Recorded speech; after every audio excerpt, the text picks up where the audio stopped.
Sihlwile Mthakazo Omuhle silamukela njalo kwesinye isiqephu sethu sezindaba kumsakazo we-Citizens Movement Radio. Namhla kungoLwesihlanu ziyisishiyagalombili kuNcwabakazi ngomnyaka ka-2025. Indaba lizethulelwa nguKhethiwe Chuma. Kwezihamba phambili namhlanje. Isigwebo sabane abathunjwa egcekeni lendizamtshina siye sadluliselwa phambili njalo. uDzamara wathunjwa ngesikhathi uMnangagwa ebambe ukuba ngumongameli kusho olwela amalungelo abantu. iZimbabwe isiyibhaskithi yokucela kusho uMahere. Ake sikhangele indaba zethu ngokugcweleyo.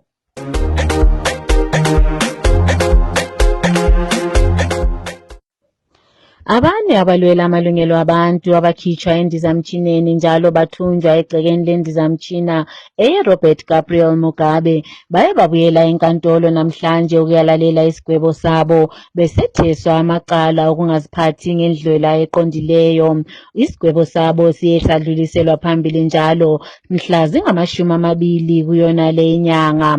Abane laba bathi uRobson Chere, uSamuel Gwenzi, uNamathai Kwekweza kanye loVusimuzi Moyo betheswa amacala kanye labanye abane futhi abalwela amalungelo abantu. Unobhala jikelele wenhlanganiso ye-ATOS uRobson Chere uye wasinikeza imininingwana ngemva kwalokho kwenzakale enkantolo. Today we have appeared before Harare Magistrates Court facing disorderly charges. A case emanating from the 31st of July 2023 where I was abducted from Robert Mugabe International Airport together with Namathai Kwekweza, Samuel Gwenzi, and other human rights defenders. The court has decided to postpone the matter for the 4th time. So they are dragging in actually issuing up the ruling. And we always say that justice delayed is indeed justice denied. Because we don't know the reasons why at the end of the state case and the defense case, the court is now developing code fit in issuing its judgment, and there are no clear reasons on that. So we are seeing this as a way to persecute us through the prosecution and the continuous up and downs to the court, which is frustrating. Olwela amalungelo abantu kanti njalo ehlala kwele United Kingdom uMakhomborero Haruzivishe useveze ukuba lo wayelwela amalungelo abantu iTai Dzamara wathunjwa ngesikhathi uEmmerson Mnangagwa ebambe intambo zokuba ngumongameli welizwe. uDzamara wathunjwa ngomnyaka ka-2015 lapho ayihambe ukuyagela khona eGlenview kwele Harare kazange aphinde abonakale njalo. Kukhunjulwa iminyaka yakhe yokuzalwa engama-46 uHaruzivishe owayesebenza duze kakhulu loDzamara ngesikhathi lapho belwisana lombuso kaMugabe uthi uMnangagwa kumele abhekane lengalo yomthetho ngenxa yokunyamalala kwakhe. Owemela eMount Pleasant etalele Parliamente uFatsai Mahere usesole kakhulu ibandla leZANU-PF ngokwehlisa isidima selizwe elaliqhakazile sokulilizwe elihlala ngokucela ngenxa yenkohlakalo kanye lokwehluleka ukuthungamela ezomkhonomi. Inkulumo yakhe iza ngemva kokuba uhulumende ethakazelele ukuba uthole amathani azinkulungwane ezintathu awerayisi kanye lengqoloyi okuvela eChina kuliviki. uMahere ohlekise ibandla leZANU-PF ngokuthatha izembiwa zelizwe zizithengise ukuze bathole irayisi kanye lengqoloyi. Kusenjalo hlaziya ngezomnotho njalo elwela amalungelo abantu uChenaye Mutambasere usechothoze kakhulu uhulumende ngokwamukela irayisi kanye lengqoloyi okube yisipho esivela eChina. Lokhu athe kuza ngentengo yezembiwa ezitholakala elizweni lapho amankampani eChina esenza imali elizweni laseZimbabwe. Uye waveza ukuba lokho kuvele kuluhlu lokuhlwela kwemali inkampani yeDixon eyabantu baseChina kanye leyeTingshan esebenza kwele Zimbabwe ngezinye zamankampani ezithole imali engange-41.7 million edoleni leMelika ekuqaleni kwawo nalo umnyaka. Umutambasere uveze ukuba abaseChina baletha usizo kodwa akulona usizo ngoba bathola iziwakawaka zemali abazithola ngezembiwa zelizwe laseZimbabwe. Ake sizwe okuningi kuvela uChenai. It really is extremely worrying and disappointing that as a country we can afford to award a contract that can benefit an entity, a foreign entity, to the tune of over 42 million for 6 months, and yet we cannot afford to feed ourselves.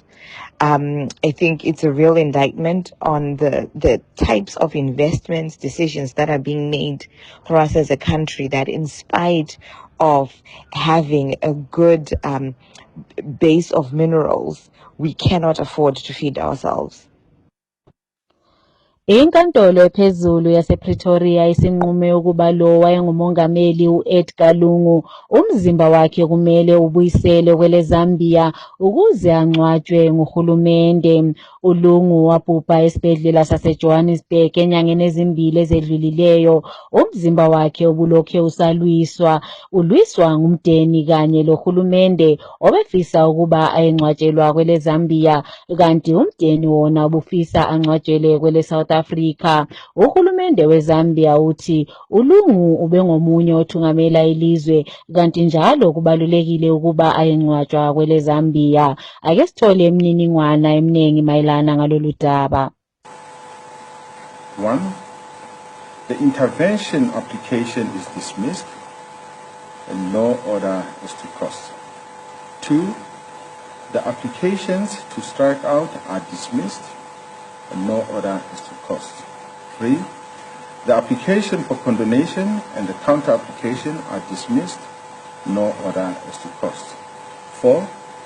It is ordered that the applicant is entitled to repatriate the body of the late President Edgar Lungu, for a state funeral and burial thereafter in Embassy Park, Lusaka, Republic of Zambia. 5. The 8th respondent is authorized and ordered upon service of the court order by the sheriff of this honorable court to immediately surrender the body of the late President Lungu to a representative or representatives of the Zambian High Court to enable the applicant to repatriate the body to Zambia for the purpose stated in paragraph 4 above. 6. The 1st to 7th respondents are authorized to be present when paragraphs 4 and 5 of this order are executed. And an aide-de-camp, the late President's physician, and 2 family members may accompany the coffin containing the body of the late President Lungu during the repatriation. 7. There is no order as to costs, which include reserved costs. I hand down the judgment. Abasha abali12 esabelweni seMashonaland Central asebeqede inyanga ezine bechitshela enkantolo besetheswa amacala okwenza umhlangano wezepolitiki eKafoshiko esabelweni seKwasuo eMbire selesuliwe icala labo. Abali12 laba baboshwa ngesikhathi bethakazelela ilanga lokuzalwa lomunye wabo uRutherford Gonzalo. Ake sithole imininingwana eminingi evela kuKhuthi Maponde obelandela ukushushiswa kwaleli cala. The captured courts failed to prove its case against the Kafoshiko 12 who were arrested on May 13, 2025. Celebrating a birthday is not a crime, but the regime's actions have become toxic to the citizens. The 12 individuals, namely Samuel Kondongwe, Fidelis Gonzalo, Steny Mushoshoma, Benilda Zantali, Abigail Bota, Mawford Mukara Panyama, Blessing Basa, Hazel Saunjeni, Edith Chisepo, Sizi Jombe from Shangani, Roderick Mukariri, and Vuramai Mandaza spent almost 4 months attending court on fabricated charges of conducting a political meeting at Kafoshiko village in Kasuo Mbire district. In reality, they had gathered to celebrate the birthday of their youth task force leader, Gonzalo. Their defense, led by Advocate Jenna, successfully proved that the charges were baseless. This case highlights the issue of captured and weaponized institutions, where the law fails to protect innocent citizens. Although the courts ultimately cleared the Kafoshiko, their time was wasted due to the delays and politicization of this case. Owamela inkethamkanweni yedale lephalamende kanti njalo elilunga lebandla le-CCC u-Obert Manduna ngoLwesithathu ugwetshwe iminyaka emine elengxenye yokuba ahlale ejele ngumantshi wakobulawayo uRichard Ramaboa enkantolo yase-Tredgold. uManduna kubikwa waqila usithulisiwe $5,900 lapho amthengisela iceke lokwakha elingekho. Esigwebeni sakhe kwephulwe inyanga eziyisithupha ngesizathu sokuba angaphindi ukwenza icala elifana laleli. Kwathi inyanga ezili-12 lazo zesulwa ngesizathu sokuba kumele abhadale imali le kungakapheli umnyaka. Izolo omela iChinoyi yedale lephalamende umhlonishwa uLeslie Mwanga uye wavula ngokusemthethweni njalo wapha iklasi lokufundela lebholoho lokwenza ngezesayensi esikolo seKubathana Secondary School esabelweni sakhe. Umhlonishwa uMwanga uye watshela umsakazo weCitizens Movement Radio ukuba usebenzise enye ingxenye yemali yeConstituency Development Fund CDF kanye le mali ebezinikelwa yilabo ababefisa ukwakha lesi sikolo. Uye wathi ithemba elalo ngelokuthi lesi sikolo lilethe abafundi abangcono abaza kuphumelela empilweni. Ake sizweni umhlonishwa uMhanga ekhuluma. We are excited to be commissioning the classroom block that we built at Kubathana Secondary School, the newest secondary school in Chinoy, where we utilize the CDF allocation to build a classroom block. Not only did we build a classroom block, but chose to also come up with a science lab, as the school didn't have one. We utilized funds that we find raised from friends of Chinoy, childhood friends, mainly those that are into STEM-related careers. We got some donations from engineers, donations from doctors, donations from pharmacists, donations from vet doctors. We did this so as to inspire the young in Chinoy, so that at the end of the day, we get a crop of students that are successful in STEM careers. Ikhansila lebandla eliphikisayo kuWard 5 enyaminyami kwele Kariba uBrian Ncube usethe usefake iStarlink yokuxhumana ngobulembu kwele Malembeja Primary kanye leSt Michael Primary School. uNcube uye watshela umsakazo weCitizens Movement Radio ukuba le indawo ayenelisi ukuxhumana ngobulembu yikho eyenza isinqumo sokuba afake iStarlink ukuze ancedise isikolo kanye lomphakathi ukuba nabahlali bexhumene lelizwe lonke kanye lomhlaba jikelele. Uye wathi ukufaka kokuxhumana kobulembu kule indawo kuza kuncedisa izakhamizi esikhathini sobunzima lokubasiza ukuba benelise ukubika lapho kungasela budlelwano obukhona phakathi kwabantu kanye lenyamazana zendle. Ake sizweni ukhansila uNcube ekhuluma.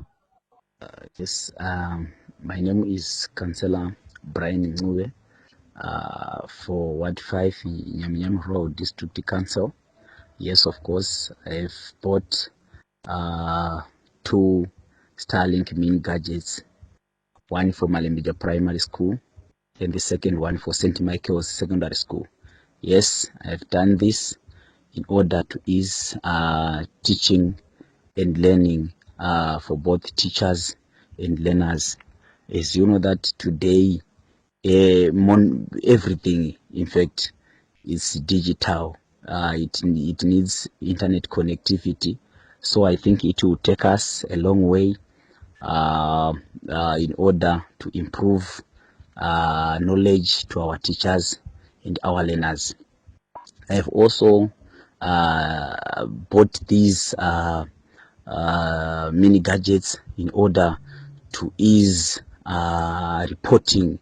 As you know that our areas don't have networks, so it will help us report some incidents, some cases which arise from human and wildlife conflicts. As you know that our Nyami Nyami, it's a wildlife area. We bound by some conservancies and also national parks. So I think by having these gadgets, it will help us report these cases. We have some community gardens from WCA, which is Wildlife Conservation Action, and Matusadon National Parks. These guardians need to report these cases on daily basis. So by having internet connectivity, it will take us a long way in reporting these conflicts. Ilizwe laseMelika lisebenza ngehofisi yabo eseHarare selimemezele ukuba liza kuma ukupha amavisa kuzizalwane zaseZimbabwe ezifisa ukuvakashela lelo lizwe kusukela manje. Ihofisi le ibike ukuba iziphathamandla zikahulumende kanye labosomabhizinisi yibo kuphela abaza kuvunyelwa ukuba bavakashele ilizwe laseMelika ngalesi sikhathi. Lesi sinqumo senziwe ukuba kuvele imbiko etshengisa ukuba abalishumi ekhulwini izizalwane zaseZimbabwe ebezilamavisa ka-B1 kanye lo-B2 okuvakasha kanye lamabhizinisi bahlala isikhathi eside baze bedlulise ngomnyaka ka-2023. Ilizwe laseMelika selibuye lafaka imali njalo eyokubambisa nxa usiyathatha ivisa engange-15,000 edoleni laseMelika kuzizalwane zaseMalawi kanye lezizalwane zaseZambia ngenxa yokuhlala bedlulise isikhathi sabo. Sibuyele njalo kudaba lwethu oluhamba phambili lapho ilizwe laseChina lenze umnikelo werayisi kanye lengqoloyi elizweni laseZimbabwe ngoba bethola inzuzo eningi kuzembiwa zakuleli lizwe. Siye sakhulumisana lezakhamizi ukuba zisitshele ukuba zizwa njani ngalolu daba. Ake sithole imininingwana eminingi mayelana ngalolu daba.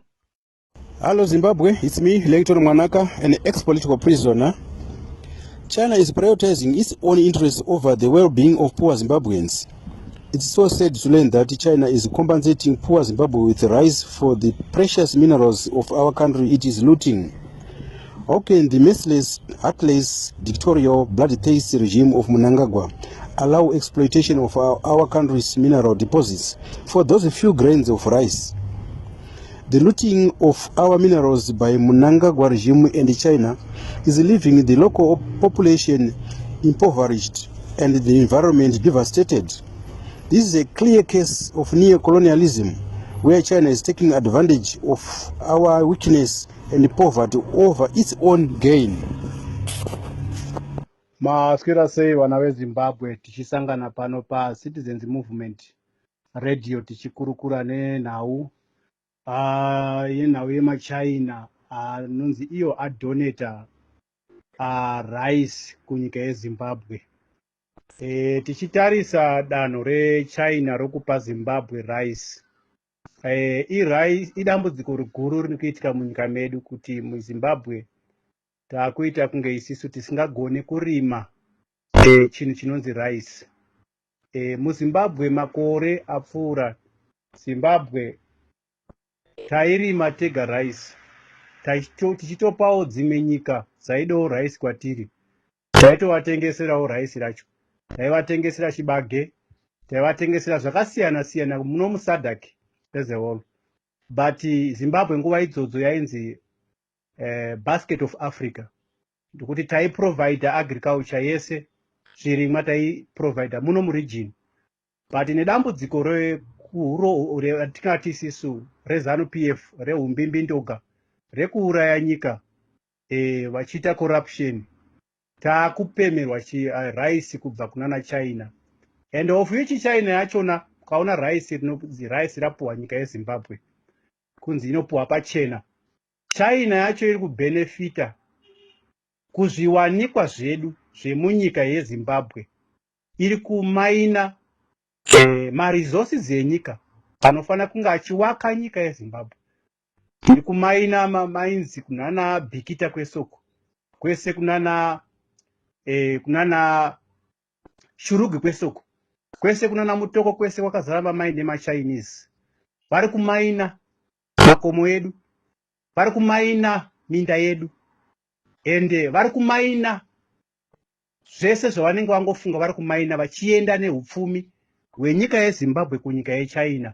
China ndiyo iri kubhenefita zvikuru kudarika maZimbabweans. China ndo nyika iri kubhenefita umambo hwevana veZimbabwe. Kushupika kungadai kuri kuita vana veZimbabwe, China iri kubhenefita zvikuru nezviwanikwa zvairi kutakura ichienda nazvo kunyika kwavo. Saka ndinoona inini kuti dai vana veZimbabwe tanzwisisa chinhu chinonzi kubatana neunity, kuti tibvise huori huri kuitwa neZimbabwe neChina, huri kuitwa nema-individuals ari muhurumende. Ndofunga makanzwa last week vachitiwo vabhana kutengesa munyika, mabhana kutengeswa ma-second hands embasha anova ndiwo aibhadhara ma-school fees evana vedu. Chinhu chisingazive nehurumende yeZimbabwe, kana vachibhana matingati ma-rejects, kana hembe dzakambopfekwa, iyo ZANU-PF pachezvayo negovernment yayo chi-reject, is a political reject yenyika. Yakarambwa nevana veZimbabwe kubhana kuti ZANU-PF hatichade kuiona. Yakatorambwawo, so ZANU-PF is just a second hand of also. You see, second hand also, even the leadership of ZANU-PF, they are all second hands. Vaka-rejectwa nevana veZimbabwe, but ivo vada kurejecta hembe dzatiri kuwanisa nazo mari. Ko kana achiona kuti ivo hembe dzaipa, ko ivo havasi kuzvionawo here kuti ivo vaipa, vari kutonga neumbimbi ndoga, vari kutonga zvisingadiwi nevana veZimbabwe, vari kutonga nehutsinye nedemo kuvana veZimbabwe. Mwari wakuitei zvakanaka, ndatenda. Ngesikhangele kwezemidlalo, uluhlu lwabantu lwalonyaka kumele bathole imiklomelo kuBallon d'Or selumenyezelwe lapho uLionel Messi kanye loCristiano Ronaldo bengekho kuluhlu lolu ngokwakuqala eminyakeni angama-20. Intshantshi zemidlalo ye-UEFA Champions League PSG yibo abalabantu abaningi abaphakathi kwalolu luhlu, okugoqela uSerhou Guirassy waseGuinea, u-Achraf Hakimi waseMorocco kanye loMohamed Salah wase-Egypt, abayibo abathwele amathemba ezwekazi le-Afrika ngemva kweminyaka engama-30 selokhu kwathola uGeorge Weah wase-Liberia ngomnyaka ka-1993. I-Triangle United isidlulele phambili kuhlandla lakuqala le-Chibuku Super Cup ngemva kokuba inqobe iKwekwe United 1-0 izolo. I-Dynamos layo idlulele phambili kuhlandla lokuqala ngemva kokunqoba ngama-penalty 4-3 lapho ibidlala le-Yada Stars ngoLwesithathu. I-Dynamos yona isiza kubhekana leSimbapore ngomgqibelo eWatanai Stadium eShamva, kuthi i-Triangle yona iza kuvakatsha eMontorongezi lapho iza kubhekana leNgezi Platinum eBabwap Stadium. Naseminye imidlalo eza kudlalwa kuhlandla lokuqala, iMos iza kubhekana leCaps United, iFC Platinum yona iza kubhekana leManica Diamonds, iTel1 iza kubhekana leBhekita Minerals, iScotland yona iza kudlala leGreen Fuel, iZPC Kariba idlale leChicken Inn bese kusithi iHerentals idlale leHighlanders. Emidlalweni yeChan kusuku lwesibili edlalwe izolo, iqembu laseKenya lisizwe ngumlawuli kamabonakude ngemva kokuba ilizwe lase-Angola lihlohle ngemizuzu yokugcina lapho kwenze kwaba ngujikilo bhanqa 1-1. Umsekeli kamlawuli womdlalo uye wathi leli goli lihlohlwe ekugcineni beliseceleni, yikho nje umdlalo uphele uyi-1-1. Ngomunye umdlalo odlalwe izolo kusihlwa, iZambia yona inqotshwe iDR Congo ngamagoli 2-0.